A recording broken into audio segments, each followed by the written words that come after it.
Moin zusammen. Heute mal nur ein ganz kurzes Update zu der Pico BR 218, die ich euch vorgestellt habe im Review. Ich habe ja damals die Vermutung geäußert, dass da Plastikzahnräder drin stecken und dass die Wartung nicht ganz so einfach sein wird wie bei einer Märklin-Lokomotive. Ich habe mich, weil die Lok ja im Langsamfahren immer so ein bisschen gezittert hat, da mal rangetraut und versucht, eine Wartung durchzuführen. Dazu muss man wissen, ich habe jetzt keine 20 Jahre Erfahrung im Warten von Lokomotiven. Ich habe aber auch Drehgestellloks zum Beispiel im Maßstab Z schon geöffnet und gewartet. Also eigentlich ist das jetzt hier für mich schon eine recht grobmotorische Variante gewesen. Und ja, ich blende euch das jetzt hier mal mit ein.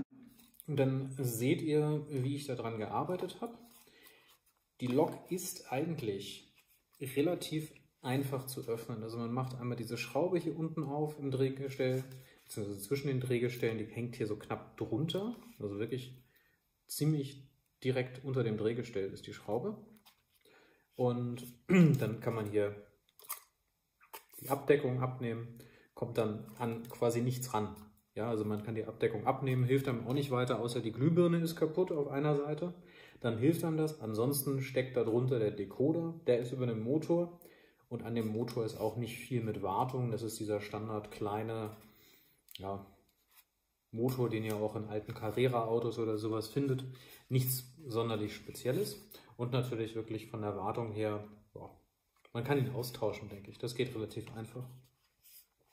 Ich hatte euch ja auch gezeigt, dass beide Fahrgestelle angetrieben sind, oder beide Drehgestelle, alle 4 Achsen, über Kardanwellen mit einem Plastikgetriebe jeweils. Das heißt, man kann aber auch hier unten die Drehgestelle öffnen. Also die haben eine Schraube und dann kann man darunter die Zahnräder sehen.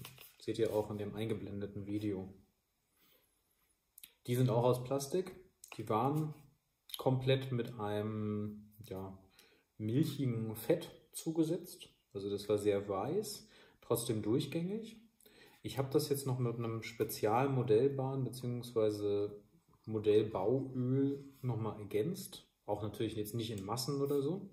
Aber das war es eigentlich schon, was ich an der Lok an Wartung machen konnte. Also da sind jetzt keine Motorkohlen, die man irgendwie verbessern kann. Da ist nicht wirklich was man mit dem Getriebe machen kann, dass man das jetzt noch ölen kann oder mit den Kardanwellen, weil das ist alles einfach nur ein paar Plastikteile. Also insofern bleibe ich bei dem Review-Fazit, was ich euch gegeben habe. Ein optischer Schönling für den Preis, muss man sagen. Also wirklich gut gemacht. Ja, vom Innenleben her halt eher billig. Ja. Sorry, Pico, wenn euch das nicht gefällt, aber vom Innenleben seid ihr im Vergleich zu Märklin echt billig. Dafür habt ihr coole Optik außen. Ja, ansonsten, was sehr gut ist, auch bei so einer günstigen Lokomotive, die hat diese NEM-Schächte hier. Das heißt, ich konnte die jetzt mit meinen Standard Märklin-Kupplungen, also auf der einen Seite Relax und auf der anderen Seite hat sie so einen Haken bekommen hier, weil sie jetzt nicht die Rangierlokomotive ist, sondern halt die Fahrlokomotive und die mit der Kurzkupplung doch relativ eng wurde hier an den Puffern.